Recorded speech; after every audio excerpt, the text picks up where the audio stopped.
think it's time for a long video, longer than normal. I haven't made one of these in a couple of weeks, so why not? Because there's plenty of talk about it that went on around the NBA this past weekend. I guess I got the JJ Redick fanatics in their feelings, but whatever. I ain't gonna talk about them too much longer. Who cares? I ain't gonna say anything about Doc Rivers either. Not too much. I'm gonna wait till the end of the season. But there's things going on with Stephen A. Smith. I guess he got called out for calling Zion overweight. You know, Zion probably need to cut back on the freaking Popeyes down there. But from what I've been seeing, the Pelicans have been playing quite great recently. So can't really shame them too much on that. And I know a lot of athletes or former basketball players are not happy about that. Because, I actually lost last night to the Bulls. But they're not happy with Stephen A. Smith saying anything, especially when everybody says, he can't do it. He was never the best hooper. Matter of fact, he wasn't a great hooper at all. But anyways, talk about this past weekend. This past weekend, I called 3 games, actually. Maybe 3.5. I already made a video about it. I caught the Minnesota Timberwolves and Bucks game on Friday. I did catch the Philadelphia game and Bucks game. Bucks versus Philadelphia. Caught most of the Nuggets and Warriors. Did not watch the Suns and Lakers. But I heard something that happened during the Suns and Lakers game. First, I heard that one LeBron James wasn't going to play. His ankle was hurting. His little ankle was hurting. But I guess, I don't know when it was. I thought it was Utah, and somebody said it was the All-Star games where he tweaked that ankle. But anyways, he ended up playing against the Suns, scoring 28 points, 12 assists, and 7 rebounds, 3 shy of a triple-double. Shooting 63% from the field, 50% from 3, and 36 minutes. But he was terrible from the free throw line. 1 for 4, 25% from the free throw line. Well, let me see something right quick. How many free throws did the Lakers shoot? Wow. They shot from the free throw line 8 times. 1 for Rui Hachimura, 4 for LeBron. Anthony Davis did not get to the rack. Didn't get to the rack, but didn't get to the line. Austin Reeves got 2 free throws. DeAndre Wilson went to the line once. Shocker. Amazing. I thought I'd never see it.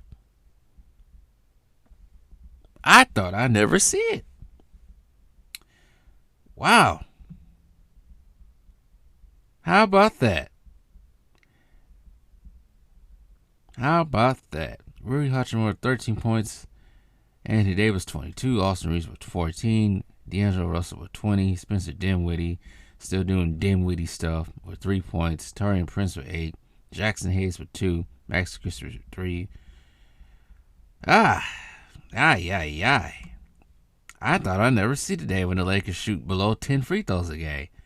I'm really shocked and appalled right now. Let's look at the Suns right quick. Suns went to the line 19 times, missed 1 free throw. Amazing. Well, anyways, Kevin Durant, not even Kevin Durant, I should say.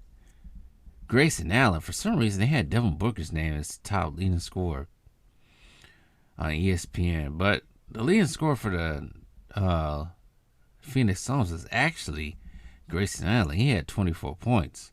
Then Devin Booker with 21. Kevin Durant with 22. Royce O'Neal, 20 points. Yusuf Nurkic, 18. I bet you Royce O'Neal was on that team because Kevin Durant wanted it. because they was teammates in Brooklyn for half a season, I think. Bobo with 11. I think Bobo was the leading scorer in a game against Houston a couple of days ago. But the Suns managed to eke out a win. I know they were sloping since the All-Star break had started. They lost the game to the Mavericks, and then he went to Houston, and Houston put them hands on the Suns on Saturday or Friday, one of those 2 days, I think it was. So this was a nice way to get rid of that losing streak that they had. Also, I think this is their second time beating the Lakers this season. I think this might conclude the season series. I know they played them 5 times, one time in the in-season tournament, or I should say the LeBron James Invitational tournament. But Phoenix won 123 to 113. I'm just shocked that the Lakers shot below 10 free throws. I thought I'd never see the day. You see something new every day, I guess, huh? But anyways, Lakers go to...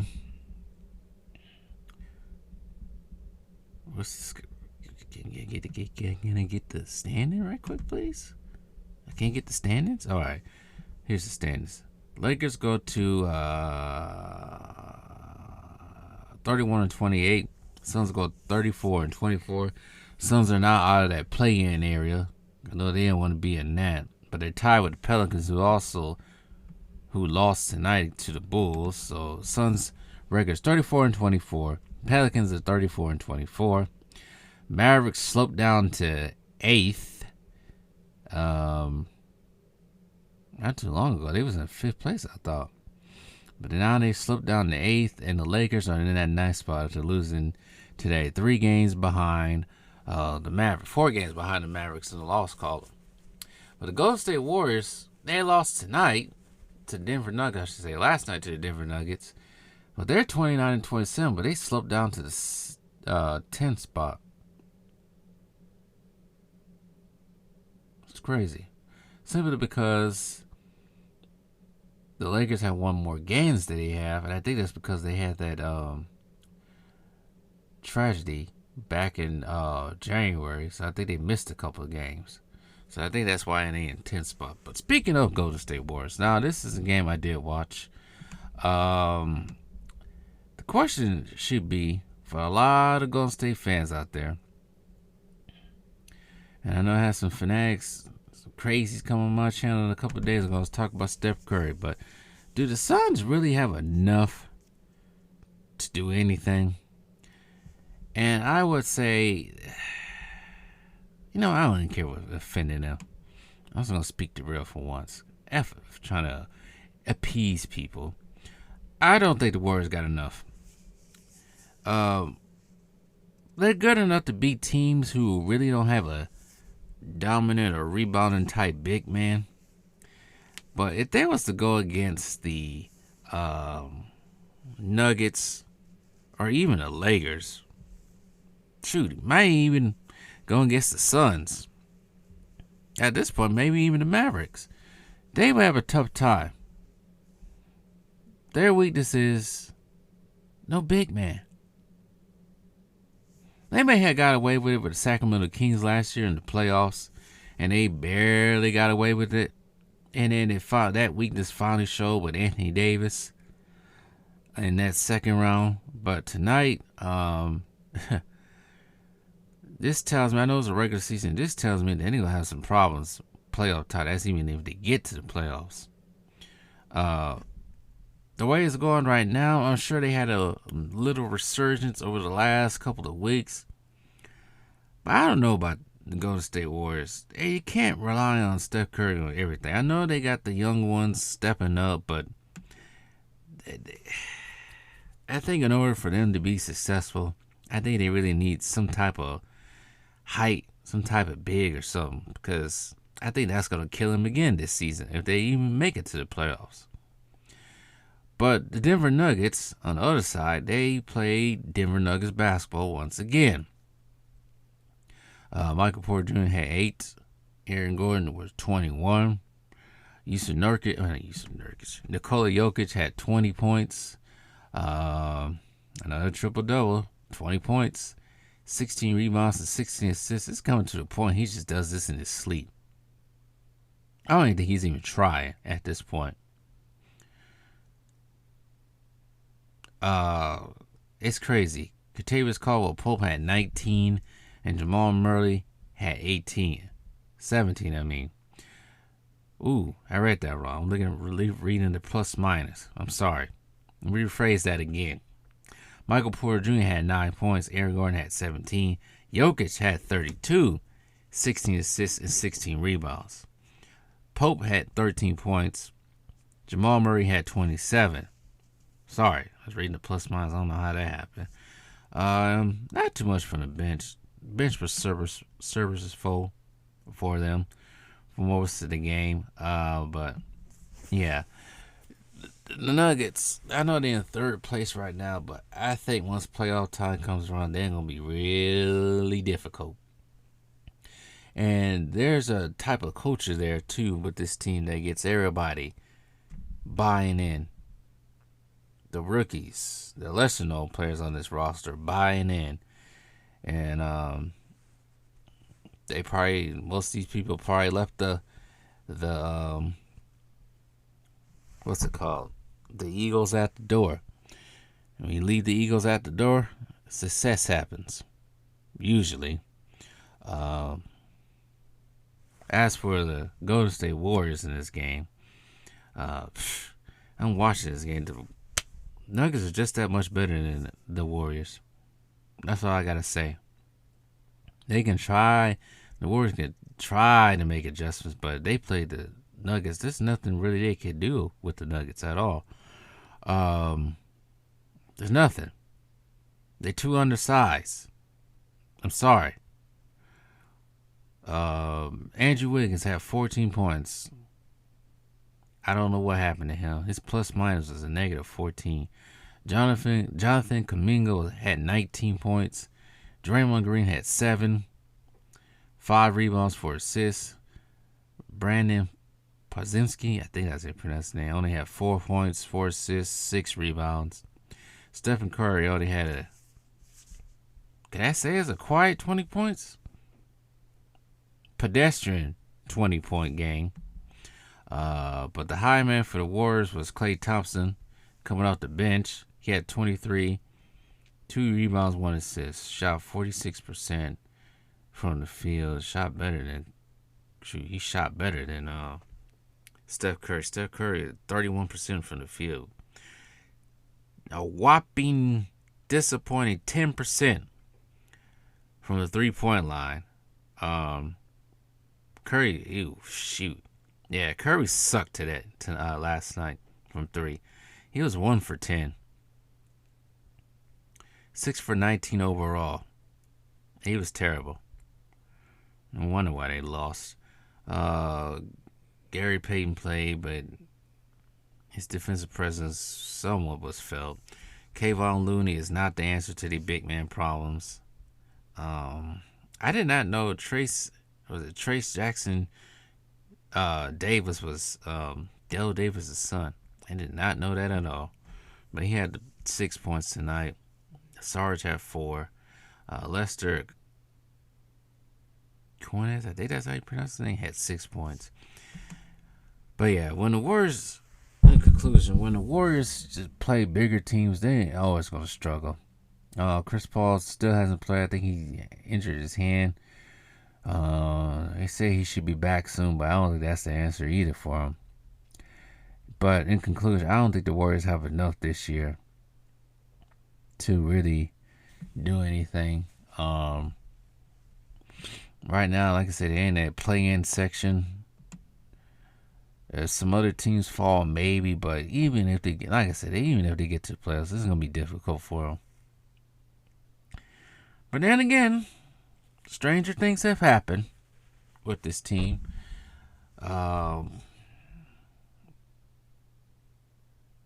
I just feel like they play Denver or something like that, they ain't gonna struggle big time. Denver and the Lakers, which have good bigs, they definitely gonna struggle. So the last game I want to talk about, the next game I actually watched before I end this video, is my Milwaukee Bucks. Right. So, yeah, I'm not going to say too much about Doc Rivers. I'm going to wait to the end of the season. The season's in. Either if it's in late April, May, June, that's when I'll say something. But yesterday afternoon, the Bucks really showed what they possibly can do once playoff time comes. What they should have been doing all this season. And I know Joel Embiid did not play, but look, almost 2 weeks ago they lost to Memphis to a bunch of no-namers. People I don't even know, rookies in 1 year. So I don't want to hear it. Jay Crowder, it is what it is with him. He's only in there for defense, really, at this point. As he got to start, he did not score. But he did get 8 rebounds, 3 assists, and was disruptive on defense. Giannis, 10 for 17 from the field, 30 points. He had 12 rebounds, and I know a lot of people are mad as hell. Because if he had a triple-double, a lot of people would have made some money betting on this game. Giannis shot 50% from 3. I think he made 1 3. I don't give him that. But 9 for 12 from the free throw line, 75%. I think he went to the line, what was it, like 14, 15 times? A lot. I think almost 20 times against Minnesota. Compared to this time with 12 times to the line. Brook Lopez only had 11, but he played, like I said, Brook in the last video, talking about the Bucks. Brook Lopez makes a big difference with this team. Come playoff time, I don't know. His weaknesses is getting caught up in that pick and roll. We saw a lot of that during the finals a couple years back. But I don't think he was mobile. He's a little bit more mobile this time around as he has gotten older. But his presence on the defensive side, especially underneath the basket, is well needed. Because the Sixers somewhat struggle from that. And towards the end of the game, Sixers shot a whole bunch of just bricks. Desperate times, the league got worse and worse, further and further away from him. Malik Beasley, 20 points. He was 6 for 7 from 3. Yeah, he was on. 85%. He was on. I think he only missed 2 shots out of the whole entire game. He didn't get to the free throw line, but he does help in the scoring section. Damian Lillard started off the game high, but kind of slowed down a little bit towards the middle of the game. Tried to heat up a little bit, but he scored 24 points. 4 for 8 from 3, 8 for 15. He got to the line 4 times. 7 rebounds and 9 assists. 1 shot away from a double-double. Pat Connaughton came up with the bench with 8. It looked like he's playing a little bit better, especially on the defensive side. He didn't have 8. He had 7 points. Sorry. He looks a little bit better on the defensive side. I'm going to get to that later. Bobby Portis. I don't know. It was a part of the game with Bobby Portis. I don't know what he was doing. Losing the ball in the air, but despite all some turnovers, because Milwaukee actually had a lot of turnovers in this game. Couldn't tell, though, by the record, by the score, but they did have a lot of turnovers. 17 points for Bobby Portis, 5 rebounds for him. Gallinari did not score. He did get some time. Patrick Beverly with 3 points. Adrian Green the rest of them came in during garbage time. Bucks shot 54% from the field. 48% from 3. As for the 76ers, Batum got the start. 6 points. Tobias Harris, quiet 8 points. Paul Reed was in foul trouble. He had 5 fouls, and I think he was benched for the rest of the game because he could not hold on. It's 13 points. Buddy Hield was in there bricking everything. He was 3 for 9 from 3, 4 for 13 for the entirety of the game with 11 points. Tyrese Maxey was basically holding it down for him, but it wasn't enough for him because they only held him to 24 points. Kyle Lowry, 3. Kelly Oubre had some time in the game trying to hold Dame and Giannis. just wasn't enough. DeAnthony Melton, 16 points. He was 4 from 8 from the 3, 5 for 12 from the field. Cameron Payne got some time with 3 points. Mo Bamba was in there, but it wasn't enough. Philadelphia shot 37% from the field. They was not good. They was terrible, especially towards the end of the game. Start breaking stuff in desperation. So, it looks like Doc Rivers is finally getting through to these guys. We only got a small sample piece so far, but for the most part of the Minnesota game, they was putting clamps on Anthony Edwards. And then he heated up a little bit towards the end of the game. This game, they held the Philadelphia 76ers under 100 points. I don't think that was their first or second time this season holding an opponent under 100 points, which seems to be a net positive for the Bucks so far. Despite losing to Memphis, the Bucks have had a couple of statement games. One against Denver, a blowout. Beat Minnesota, #1 seed in the West, and despite not having Joel Embiid sucker punching, can I say sucker punching? I guess stumping a mud hole in the Philadelphia 76ers on Sunday afternoon. So those are positives. I do want to say one thing. How much time I got left? I don't want to rant too much on here. I do want to say one thing. Hopefully they can keep this up. This can translate to the postseason. Somebody said something very interesting. I don't know who said it, but and I thought about it. Most of these teams that are great, they seem to appear to be great right now in the regular season. OKC, Minnesota, those type of teams are having a good year this year. Time will tell come playoff time, because we know the regular season, the pace is fast. When you get to the postseason, pace becomes a little bit slower, more of a half-court game. None of this running and jumping and doing all this stuff. And that's why some of these teams like Memphis last year, OKC, maybe, we haven't seen really this version of OKC in the playoffs, but Minnesota, these young teams, yeah, they're good during the regular season, but come playoff season, times have changed during the postseason. Defenses get a little bit stricter. So, it's more of a it's more of a half-court game. Slower pace. More methodical. It's not this run and gun and jump. And that was the problem with the Phoenix Suns back in the day. Everything was run and gun. They thought that would work. But it didn't work. Because one, like I said, pace becomes slower in the playoffs. Two, Suns never really played defense like that. And I think that's the problem with some of these teams now.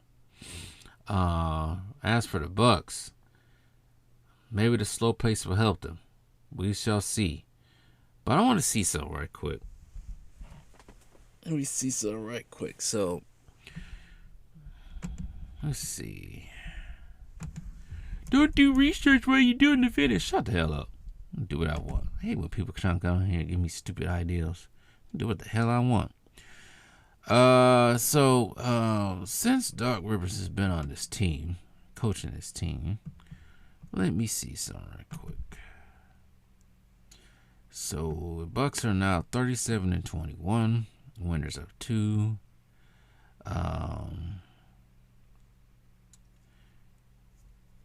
Since Doc Rivers has been on here, offensive rating for the Bucks is 109.7, fifth in the league.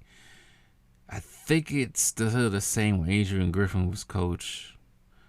But looky here, defensive rating 116.5, 18 out of 30. That's definitely changed since Adrian Griffin was kicked out as coach. Because I know when in the beginning of the season, up until he was let go, the Bucks were anywhere from 23rd to 24th, 25th defensive rating. So that has improved a lot since Doc got there.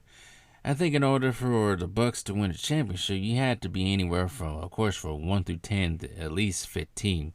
Because I said before, the Denver Nuggets defensive rating was actually 15 last year for the regular season, and they ended up still winning. See here. Pace 101.2, fifth in the league. Points per game 121.8, second in the league. They still need to improve points per game, which is 118.6, 23rd out of 30 teams so far. But yeah, some things have improved with this team so far. So, but I ain't gonna say nothing about Doc Rivers right now. I'm just saying some things have improved with this team since he's been there. But that's all I'm gonna say for now. So I ain't saying no more.